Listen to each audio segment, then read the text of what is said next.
ವಿಧಾನಸೌಧದಲ್ಲೇನೆ ಸಚಿವರುಗಳು ಪಡಿತಾ ಇದ್ದಾರೆ ಅಂತ ಒಂದು ಗಂಭೀರ ಆರೋಪ ಮಾಡಿದ್ದಾರೆ. ವಿಧಾನಸೌಧ ಪಾಪ ಸತ್ಯವಾದ ಹೇಳ್ತೀನಿ ಕೇಳ್ರಿ. ಆ ಹರಿಶ್ಚಂದ್ರ ಹೋದ ಮೇಲೆ, ಹರಿಶ್ಚಂದ್ರ ಮುಗಿದ ಮೇಲೆ ಎಷ್ಟು ವರ್ಷ ಆಗಿದೆ ಅಂತ ನನಗೆ ಕರೆಕ್ಟಾಗಿ ನಿಕ್ಕಿಲ್ಲ. 100 ವರ್ಷ ಆಗಿದೆಯಾ ನನಗೆ ಕರೆಕ್ಟಾಗಿ ನಿಖಿಲವಾಗಿ ಗೊತ್ತಿಲ್ಲದಲ್ಲೇ ಹೇಳೋದು ಬೇಡ. ಅವ್ರು ಹೋದ್ಮೇಲೆ ಇವರೇ ಅಂತ ಕಾಣುತ್ತೆ. ಲಂಚ ಮುಡ್ದೇ ಇರೋರು, ಬೇರೆಯವರಿಂದ ದುಡ್ಡು ಈಸ್ಕೊಳ್ದೇ ಇರೋರು, ಯಾವುದೇ ಸಹಾಯ ಪಡೆದೇ ಇರೋರು ಯಾರು ಈ ಭೂಮಿ ಮೇಲೆ ಸ್ವತಂತ್ರ ಬಂದ ಮೇಲೆ ಇದ್ದರೆ ಅದು ಕುಮಾರಸ್ವಾಮಿ ಒಬ್ಬರೇ ಅನ್ನೋದನ್ನ ನಾವು ನೀವೆಲ್ಲ ಒಪ್ಪಲೇಬೇಕಾಗುತ್ತೆ. ರಾಜ್ಯ ಸರ್ಕಾರ ಗ್ಯಾರಂಟಿ ಸಂಕೋಲಿಸಲಿಕ್ಕೆ ಅಭಿವೃದ್ಧಿಗಳಾಗ್ತಾ ಇಲ್ಲ, ರಸ್ತೆಗಳ ಅಭಿವೃದ್ಧಿ ಆಗ್ತಾ ಇಲ್ಲ. ನಾನು ಬಂದು ರಾಜ್ಯದ ಹೆದ್ದಾರಿಯನ್ನು ಅಭಿವೃದ್ಧಿ ಮಾಡೋ ಕೆಲಸಗಳಾಗ್ತಾ ಇದೆ ಅಂತ ಹೇಳ್ತಾರೆ. ಯಾವ್ದು ಮಾಡಿದಾರಂತೆ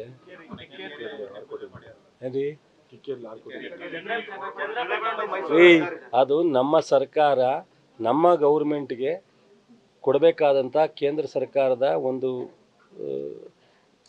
ಕೇಂದ್ರ ಪರಿಷ್ಕೃತ ಯೋಜನೆಯಲ್ಲಿ ಇಷ್ಟು ಪರ್ಸೆಂಟೇಜು ನಮಗೆ ರಸ್ತೆ ಎಲ್ಲ ರಾಜ್ಯಕ್ಕೂ ಕೊಡಬೇಕಾಗಿದೆ. ನಮ್ಮಿಂದ ಹೋಗ್ತಕ್ಕಂಥ ಟ್ಯಾಕ್ಸ್ ಮೂಲಕ ಕೆಲವು ಯೋಜನೆಗಳು ಬರ್ತವೆ. ಅದರಲ್ಲಿ ಬಂದಿರತಕ್ಕಂಥದ್ದು ವಿಶೇಷವಾದ ಏನಾದ್ರು ಈಗ ನಾವು ಈ ಶ್ರೀರಂಗಪಟ್ಟಣದಿಂದ ನಮ್ಮ ಹುಣಸೂರಿಗೆ ಹೋಗೋ ರಸ್ತೆನೂ ಮಂಜೂರಾಗಿದೆ, ನ್ಯಾಷನಲ್ ಹೈವೇ. ನಾನು ಮಾಡಿದ್ದು ಅಂದರೆ ಈಗ ಬೆಳ್ಳೂರಿಂದ ನಮ್ಮ ಬೀದರ್ ಶ್ರೀರಂಗಪಟ್ಟಣ ರಸ್ತೆನೂ ಸಹ ನಮ್ಮ ಬೆಳ್ಳೂರು ಹತ್ರ ಮಂಜೂರಾಗಿ ಟೆಂಡರ್ ಆಗಿದೆ. ನನ್ನ ಕಾಲದಿಂದನೂ ಅದು ಮಂಜೂರಿಗೆ ಕಾರಣಾಂತರ ಅದು ಮಧ್ಯ ಚುಂಚನಗಿರಿ ಟು ಬೆಳ್ಳೂರು ಕ್ರಾಸ್ ಒಂದು ಸ್ವಲ್ಪ ಓವರ್ ಬಿಡ್ ಮಾಡಬೇಕು ಅಂತೇಳಿ ನಿಂತಿತ್ತು. ಮಾಡಿದ್ದು ಟೆಂಡರ್ ಮಾಡ್ತಿದ್ವಿ. ಇವ್ರದೆಲ್ಲ ಅದು ಒಂದು ನಿಮಿಷ ಹೇಳ್ಬಿಡ್ತೀನಿ. NH ಅದುವೇ ಯಾವುದು ಅಲ್ಲಪ್ಪ, NH ಯೋಜನೆ ಈಗ ಇಲ್ಲ. NH ಇವ್ರದ್ದೇ ಮಾಡಿದ್ರು, ಮೊನ್ನೆ ಪೂಜೆ ಮಾಡಿದ್ವಲ್ಲ, ಅದು ನಮ್ಮ ಕೋಟ. ಕೊಮೇರಳ್ಳಿನಲ್ಲಿ ಮೊನ್ನೆ ಪೂಜೆ ಮಾಡಿದ್ರಲ್ಲ ಇವರು, NH ಕೋಟನೇ ಅಂತಾರ ಕಿಕ್ಕೇರಿನಲ್ಲಿ. ಇವರು ನನಗೆ ಗೊತ್ತಿದ್ದಂಗೆ ತಂದರೆ ನಾನೇ ಅಭಿನಂದನೆ ಸಲ್ಲಿಸ್ತೀನಿ. ನಮ್ಮ ಮಂಡ್ಯಕ್ಕೆ ಈಗ ಮೊನ್ನೆ ನಾವು ನಮ್ಮ ಎಲ್ಲ ನಾಗರಿಕರು, ಸಾಹಿತಿಗಳು, ಕಲಾವಿದರು ನಮಗೆ 1-2 ಟಾಸ್ಕ್ ಕೊಟ್ಟಿದ್ರು. ಕಲಾಮಂದಿರ ರಿನೋವೇಷನ್ ಮಾಡಬೇಕು ಮತ್ತು ರೈತ ಭವನ ರೈತ ಭವನ ಮಾಡಬೇಕು ಅಂತ ಹಿಂದೆ ಸಮ್ಮೇಳನ ಅಲ್ಲ ಹಿಂದೆ. ಸೊ ರೈತ ಭವನ ಮಾಡಬೇಕು ಅಂತ ನಾವು ಈಗ ಕಲಾಮಂದಿರ ಮಾಡ್ದು. ರೈತ ಸಭಾಂಗಣ ಮಾಡೋದಕ್ಕೆ ಮುಂದಾಗ್ತಿದ್ದಾಗ ಅವರು ನಾನು ಮಾಡ್ತೀವಿ ಅಂತೇಳಿ DC ಲೆಟ್ರ್ ಬರೆದು ಮಾಡಲಿ, ಒಬ್ಬ ಲೋಕಸಭಾ ಸದಸ್ಯರಾಗಿದ್ದಾರೆ ಮಾಡಲಿ ಅಂತ ಬಿಟ್ಟು ಅದನ್ನು ಮಾಡ್ತಾ ಇದ್ದಾರೆ ಅಂತ ಹೇಳಿದ್ರೆ ಅದಕ್ಕೆ ಅರ್ಥ ಇದೆ. ಈಗ ಪ್ರತಿ ರಾಜ್ಯಕ್ಕೆ ಬರಬೇಕಾದಂಥ ನ್ಯಾಷನಲ್ ಹೈವೇ ಮುಖಾಂತರ ಅನುದಾನವನ್ನು ಅದು ರೆಗ್ಯುಲರ್ ಆಗಿ ಬರ್ತಕ್ಕಂಥದ್ದು. ಅದನ್ನು ಒಬ್ಬರು ಲೋಕಸಭಾ ಸದಸ್ಯರಾಗಿ ಎಲ್ಲ ವಿಚಾರದಲ್ಲೂ ಸಹ ಅವ್ರು ಈಗ ನೋಡಿ ಇಲ್ಲೂ ಬೋರ್ಡಲ್ಲಿ ಹಾಕಿದ್ದೀವಿ ಕುಮಾರಸ್ವಾಮಿ ಅವರು. ಪ್ರೋಟೋಕಾಲ್ ಪ್ರಕಾರ ಕುಮಾರಸ್ವಾಮಿ ಅವರು ಇಲ್ಲಿ ಮಂತ್ರಿ, ಫಸ್ಟು ನಾವು ಇಲ್ಲಿಯ ಲೋಕಸಭಾ ಸದಸ್ಯರು, ಅದಾದಮೇಲೆ ಮಂತ್ರಿ. ಸೊ ನಾವು ಆ ರೀತಿ ಅವ್ರು ಪೂಜೆ ಮಾಡಿದ್ದಾರೆ. ಅದಲ್ಲ, ವಿಶೇಷವಾಗಿ ಹೇಳ್ತಾ ಇದ್ದೀನಿ, ಏನಾದ್ರೂ ವಿಶೇಷವಾಗಿ ಈಗ ಒಂದು ಕೆಲಸ ಮಾಡಲಿ, ಇಲ್ಲಿಂದನೇ ನಿಮ್ಮ ಮುಂದೆನೇ ನಾನು ರಿಕ್ವೆಸ್ಟ್ ಮಾಡ್ತೀನಿ. ನಾನು ಚಾಲೆಂಜು ಮಾಡಲ್ಲ, ಅವ್ರಿಗೆ ಗಡುವು ಕೊಡಲ್ಲ, ರಿಕ್ವೆಸ್ಟ್ ಮಾಡ್ತೀನಿ. ಭಾಳ ಮುಖ್ಯವಾಗಿ ನಮ್ಮ ಜಿಲ್ಲೆಯಲ್ಲಿ ಸ್ಟೇಷನ್ನಿಂದ ಪಾಂಡುಪುರ ಸ್ಟೇಷನ್ನಿಂದ ಚನ್ನರಾಯಪಟ್ಟಣಕ್ಕೆ ನ್ಯಾಷನಲ್ ಹೈವೇ ಕನೆಕ್ಟಿವ್ ರಸ್ತೆ ಅತ್ಯಂತ ಮುಖ್ಯವಾದ. ಗೊತ್ತಲ್ಲ ನಿಮಗೂ ಯಾವ ಪರಿಸ್ಥಿತಿ ಇದೆ. ಚಿನಕುಳಿ ಮೂಲಕವಾಗಿ KR ಪೇಟೆ ಮೂಲಕವಾಗಿ ಹೋಗ್ತಕ್ಕಂಥದ್ದು. ಅದನ್ನು ನ್ಯಾಷನಲ್ ಹೈವೇಗೆ ಕನ್ವರ್ಟ್ ಮಾಡ್ತಾರೋ, ವಿಶೇಷ ಅನುದಾನ ತತ್ತಾರೋ ಮಾಡಲಿ. ನಾನೇ ಅವರನ್ನು ಬಾಯಿ ತುಂಬ ಅವರಿಗೆ ಅಭಿನಂದನೆಯನ್ನು ಸಲ್ಲಿಸ್ತೀನಿ. ಒಂದು. ಎರಡನೇದು, ಮೇಲುಕೋಟೆ ಬಹಳ ಪ್ರಸಿದ್ಧವಾದಂಥ ದೇವಸ್ಥಾನ.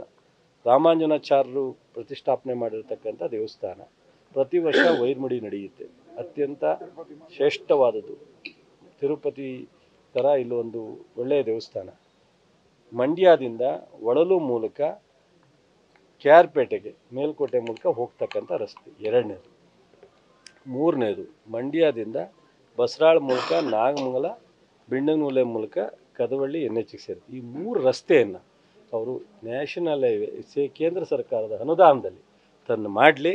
ನಾನು ರವಿ ಅವರನ್ನು ಕರೆದು ಸಾಲೋತ್ಸಿ ಸನ್ಮಾನ ಮಾಡ್ತೀನಿ, ವಿಶೇಷ ಅನುದಾನ. ಅದು ಬಿಟ್ಟು ಏನೋ ಕ್ಯಾಶುವಲ್ ಆಗಿ ರೆಗ್ಯುಲರ್ ಆಗಿ ಅಲಾಟೆ ಮಾಡಿದ ಅನುದಾನದಲ್ಲಿ ನಾವು ಮಾಡ್ದೋ ಇಲ್ಲ. ಇವತ್ತು ಮಂಡ್ಯದಲ್ಲಿ ನಾನು ರವಿಗೆ ಅಭಿನಂದಿಸಬೇಕು. ಎಷ್ಟು ವರ್ಷ ಆಗಿತ್ತು ಆ ನಂದಾ ಟ್ಯಾಕ್ಸ್ ಹತ್ರ ಇವತ್ತು ರಸ್ತೆ ಮಾಡ್ತಾಯಿದ್ದಾರೆ.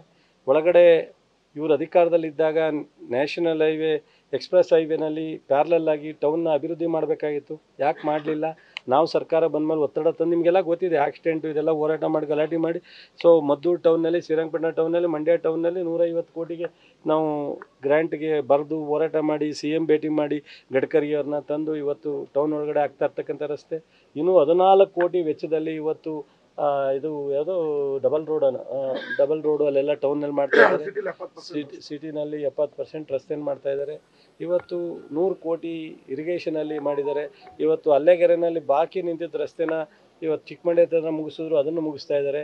ಮತ್ತು ನಮ್ಮ ವಿವೇಕ್ ತಂದೆಯವರು ಏನೋ ಒಂದು ಇದು ಮಾಡಬೇಕು ಅಂದಾಗ 20 ಕೋಟಿ ನಾವು ನೀರಾವರಿ ಇಲಾಖೆಯಿಂದ ವಿಶೇಷ ಅನುದಾನ ಕೊಡಿಸಿದ್ದೀವಿ.